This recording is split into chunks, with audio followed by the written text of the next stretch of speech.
नमस्कार दोस्तों, स्वागत है आपका मेरे चैनल मिस्टर घोस्ट में, जहां हर कहानी अपने साथ लाती है एक नया डर और कई अनजाने राज।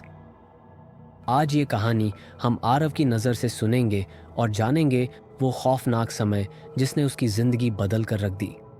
कहानी शुरू करने से पहले अगर आप भी रहस्यमयी और डर से भरी कहानियों के शौकीन हैं तो चैनल को सब्सक्राइब करना न भूलें, क्योंकि मिस्टर घोस्ट में अंधेरों का सच कभी रोशनी में नहीं आता। नमस्ते, मैं आरव हूँ। मैंने कभी किसी को ये बात नहीं बताई, पर आज पहली बार मैं ये कहानी किसी से शेयर कर रहा हूँ। शायद इसलिए क्योंकि मैं खुद समझ नहीं पाया कि उस रात क्या हुआ था। शायद इसलिए भी क्योंकि जब से वो हुआ तब से हर रात एक सवाल लेकर आती है। क्या जो मैंने देखा वो सच था या कोई बुरा सपना? मेरे छोटे भाई ईशान के साथ कुछ ऐसा हुआ जो मैं ज़िंदगी भर नहीं भूल सकता।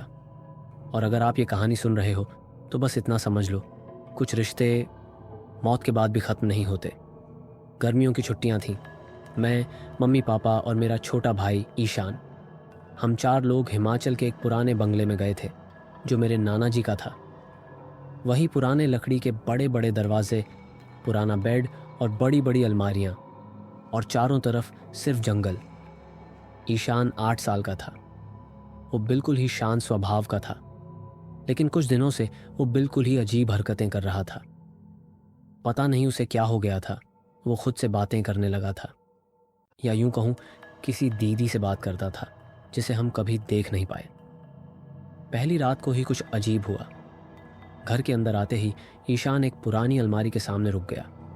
उसने हमसे पूछा, दीदी यहीं रहती है ना? मम्मी हंस के बोली, कौन सी दीदी बेटा? ईशान ने कहा, जो मुझे हर रात सपने में मिलती है। उसने मुझे यहीं बुलाया था। मुझे थोड़ा अजीब लगा, पर मम्मी ने ये बात मजाक में उड़ा दी, जैसे बचपन की कोई कल्पना हो। 2 दिन बाद मैं रात को पानी पीने उठा। तभी मुझे लगा ईशान का कमरा खुला है। मैंने उसके कमरे के पास जाकर देखा तो वो ज़मीन पर बैठा था अपने टॉयज़ के साथ, लेकिन उसके सामने एक और टॉय पड़ा था, एक पुरानी चांदी की घंटी। मैंने पूछा, ये कहाँ से आई? उसने बोला, दीदी लाई है, उसको मेरे टॉयज़ पसंद आए। अगली सुबह मम्मी ने उस घंटी को देखा और वो तुरंत ही समझ गई।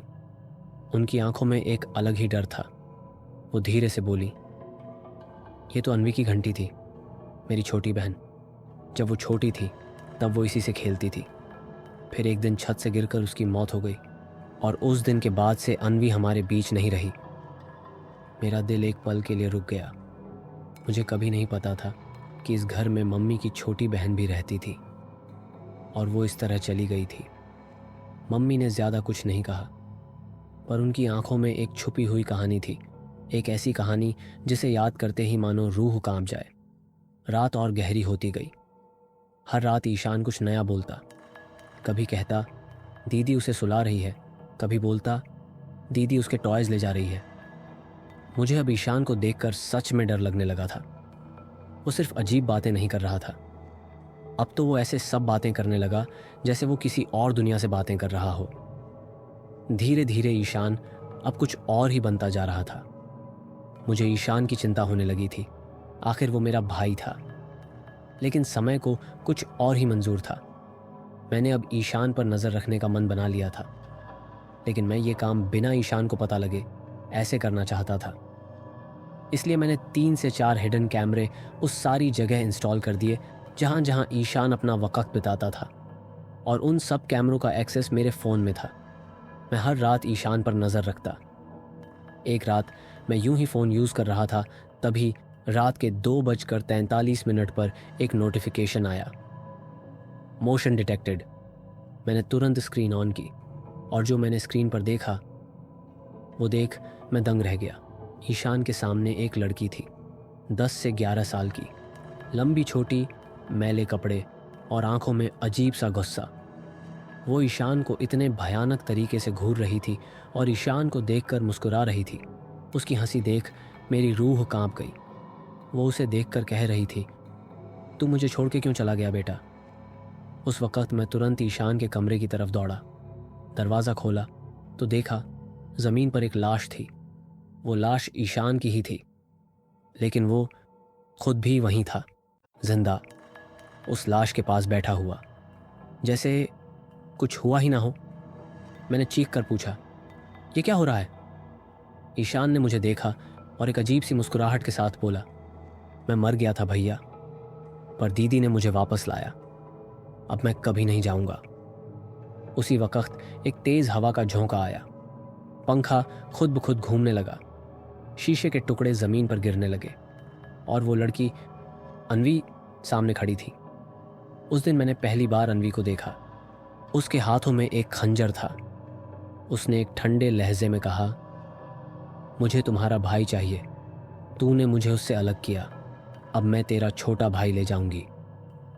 मेरे कुछ पल के लिए तो होश ही उड़ गए। मैं समझ ही नहीं पा रहा था कि मेरे साथ क्या हो रहा है। मेरी टांगें कांप रही थीं। तभी मुझे अचानक वो घंटी याद आई। मैंने तुरंत ही वो घंटी अपनी जेब से निकाली। मेरे सामने अन्वी थी। उसे देखकर मेरे हाथ कांप रहे थे, लेकिन मैंने जैसे तैसे हिम्मत जुटाई और घंटी जितनी तेज हो सके बजाता गया। मैंने उस पल जो महसूस किया, मैं वो शब्दों से नहीं बता सकता। ऐसा लग रहा था कि एक पल को तो सब कुछ रुक गया हो। हवा तक चलनी बंद हो गई थी। फिर एक तेज चीख गूंजी। वो चीख ईशान की थी। वो जोर जोर से चिल्लाकर बोल रहा था, घंटी मत बजाओ। बोल ईशान रहा था, लेकिन आवाज़ अन्वी की थी। हवा में बिजली सी चमक उठी और उस रोशनी में मैंने अन्वी को बिखरते देखा। उसका चेहरा धुंधला पड़ गया और वो हवा में कहीं गायब हो गई। फिर वहाँ एकदम से सन्नाटा छा गया, जैसे वहाँ कभी कुछ हुआ ही ना हो। इस सब के बाद मैंने ईशान की ओर देखा। वो ज़मीन पर बेहोश पड़ा था। मैं उसकी ओर गया। मैंने उसको अपने हाथों में उठाया और उसे देखा। भगवान की दया से वो जिंदा था। मैं ईशान को खोना नहीं चाहता था, इसलिए मैं ईशान को उठाकर पूजा घर ले गया। वो रात हमने पूजा घर में ही बिताई।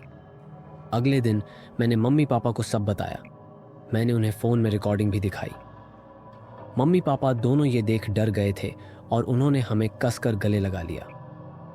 हम तुरंत शहर वापस आ गए। धीरे धीरे सब नॉर्मल हो रहा था। ईशान की तबीयत में भी बहुत सुधार था। फिर से हमारा वही डेली रूटीन शुरू हो गया था। सुबह स्कूल, शाम में खेलकूद या टीवी, सब वैसा ही जैसे पहले था। पर एक दिन मैं स्कूल से घर आया। ईशान अपने कमरे में था, अकेला, मुस्कुराता हुआ। मैंने ईशान से पूछा, क्या कर रहा है? उसने बिना मेरी तरफ देखे बोला, दीदी कहती है अगर मैं फिर मर जाऊं तो इस बार मुझे और अच्छे टॉयज मिलेंगे। तब से हर रात जब मैं उसके कमरे के पास से गुजरता हूं, एक ठंडी हवा मेरी गर्दन को छू जाती है, जैसे कोई धीरे से कह रहा हो, तू फिर आ गया। तो क्या लगता है आपको, क्या अन्वी वाकई वापस आ गई थी? क्या ईशान अब भी उसके साथ खेलता है? और वो घंटी, आखिर उसमें ऐसा क्या था जो उसे बजाते ही सब कुछ बदल जाता था? बहुत सारे सवाल हैं और जवाब छिपे हैं इस कहानी के अगले हिस्से में। जानने के लिए ज़रूर देखिए पार्ट 2। क्या कभी आपके किसी अपने के साथ ऐसा हुआ है? कमेंट करके ज़रूर बताइए। और अगर आपके साथ भी कभी कोई रहस्यमयी डरावनी घटना घटी हो तो हमें ज़रूर भेजिए। हो सकता है अगली बार हम सुनाएं आपकी ही कहानी पूरी दुनिया को। मैं हूं मिस्टर गोस्ट और अगली बार फिर मिलेंगे एक और नई डरावनी कहानी के साथ, जहां अंधेरा सिर्फ डर नहीं, एक चेतावनी भी होता है।